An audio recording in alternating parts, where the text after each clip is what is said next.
Hello students, आप सभी का कक्षा 10 की सोशल साइंस की क्लास में स्वागत है।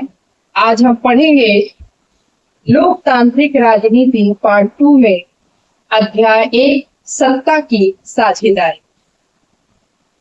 सत्ता की साझेदारी का क्या मतलब है, सबसे पहले हम ये जानेंगे। आप इसके पहले क्लास 9th में ये पढ़ चुके हैं कि लोकतंत्र क्या होता है, और लोकतंत्र में जो सत्ता की ताकत होती है वो किसी एक अंग में समाहित नहीं होती है, बल्कि उसका स्पष्ट बंटवारा होता है न्यायिका, कार्यपालिका और न्यायपालिका।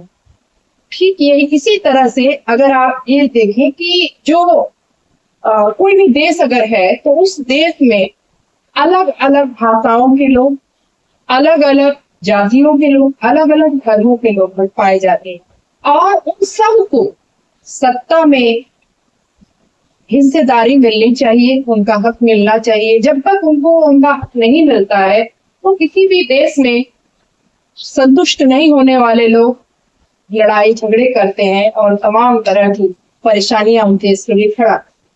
तो इसलिए ये जरूरी है कि सत्ता में सभी साझेदारी।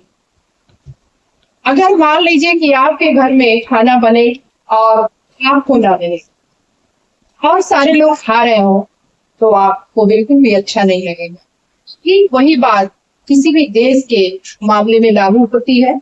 उस देश में रहने वाले किसी भी व्यक्ति को अगर ये लगे कि ये देश हमारा नहीं है, इस शासन से हमें क्या लेना देना, तो फिर वह व्यक्ति असंतुष्ट हो जाएगा या वो समूह असंतुष्ट हो जाएगा, और फिर उस देश का विकास भी अवरुद्ध हो जाएगा, क्योंकि हमेशा लड़ाई झगड़े में वो देश फंस जाएगा। तो इसलिए सत्ता की साझेदारी बहुत जरूरी है। हम यहाँ पे 2 देशों का उदाहरण पढ़ेंगे जिसमें अलग अलग जातीय समूह के अलग अलग भाषाएं बोलने वाले लोग थे, और उन दोनों देशों ने कैसे अपने देश में उसका सामना किया कि सत्ता की साझेदारी को बनाए रखा। तो इन 2 देशों में आप सबसे पहले पढ़ेंगे बेल्जियम के बारे में। बेल्जियम जो देश है वो यूरोप में एक छोटा सा देश है, जिसकी आबादी हमारे हरियाणा राज्य से भी कम है, और उसका जो क्षेत्रफल है वो भी हरियाणा से कम। लेकिन वहां पे विभिन्न भाषाई विविधता है। अलग अलग क्षेत्रों में अगर बात करें, यहाँ पे आप पाई चार्ट में देख सकते हैं कि 59% लोग बेल्जियम में 59% लोग फ्लेमिश इलाके में रहते हैं और डच भाषा बोलते हैं। 40% जनता वेलोनिया इलाके में रहती है, वेलोनिया क्षेत्र में रहती है, और उनकी भाषा है फ्रेंच, और 1% आबादी जर्मन भाषा बोलने वाली है। तो ये तो पूरे बेल्जियम की बात हुई। लेकिन जो राजधानी है बेल्जियम की, ब्रुसेल्स, उसकी कहानी कुछ और।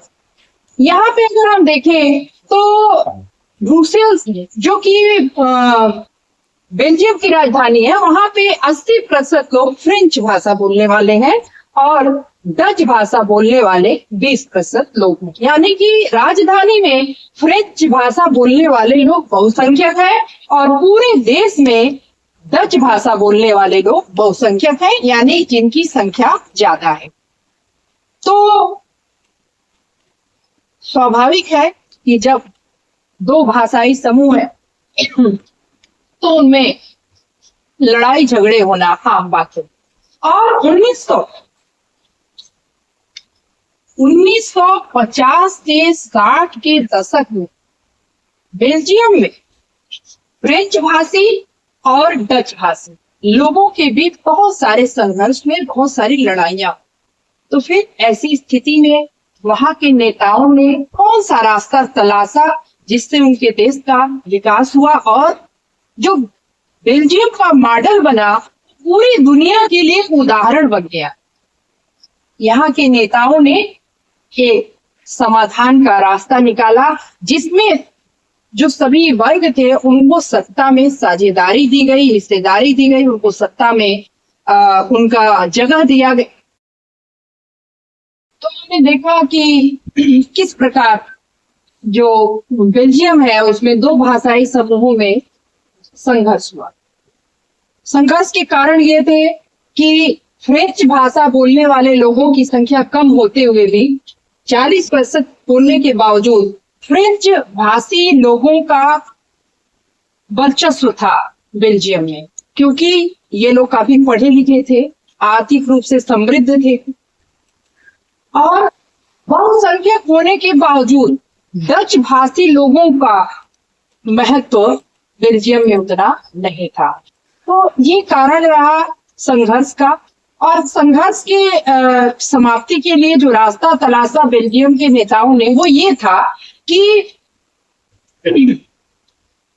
केंद्र में जो भी सरकार बनी उसमें फ्रेंच भाषी और डच भाषी मंत्रियों की संख्या समान थी, यानी कि आधे मंत्री फ्रेंच भाषा बोलने वाले समूह के थे और आधे मंत्री डच भाषा बोलने वाले थे। और कोई भी कानून तभी पास हो सकता था जब किसी भी दोनों भाषाई समूहों के सांसदों का बहुमत हो, यानी कि एक तरफा कोई एक भाषाई समूह कोई भी नियम कानून पास नहीं कर सकता। दूसरा काम यह हुआ कि जो दो अलग अलग क्षेत्र थे उनको वहां भी स्वतंत्र अलग से सरकारें बना दी गई, जो कि राज्य सरकार की तरह थी, जैसे कि फ्लेमिश इलाका है, वेलोनिया इलाका है। इस तरह से इनके लिए क्षेत्रीय सरकारें बनाई गई जिसमें जो केंद्र सरकार से स्वतंत्र होकर निर्णय ले सकती थी। तो इस व्यवस्था के द्वारा भी लोगों को संतुष्ट करने का प्रयास किया गया। और तीसरी बात यह थी कि राजधानी ब्रुसेल्स में एक अलग सरकार बनाई गई जिसमें फ्रेंच भाषा बोलने वाले और डच भाषा बोलने वाले, यहाँ पे फ्रेंच भाषा वाले बहुसंख्यक लोगों ने आधी संख्या डच भाषा वाले मंत्रियों की स्वीकार की, यानी कि जहां पे डच भाषा वाले लोगों का बहुमत था वहां फ्रेंच भाषा वाले लोगों की आधी संख्या को स्वीकार किया गया, और राजधानी में जहां पे फ्रेंच भाषा ज्यादा बोलने वाले थे उनके केवल आधे ही मंत्री थे और आधे डच भाषा बोलने वाले मंत्री थे। यानी कि यहाँ भी संतुलन बनाने का प्रयास किया गया जिससे कि राजधानी में भी किसी प्रकार की कोई समस्या ना।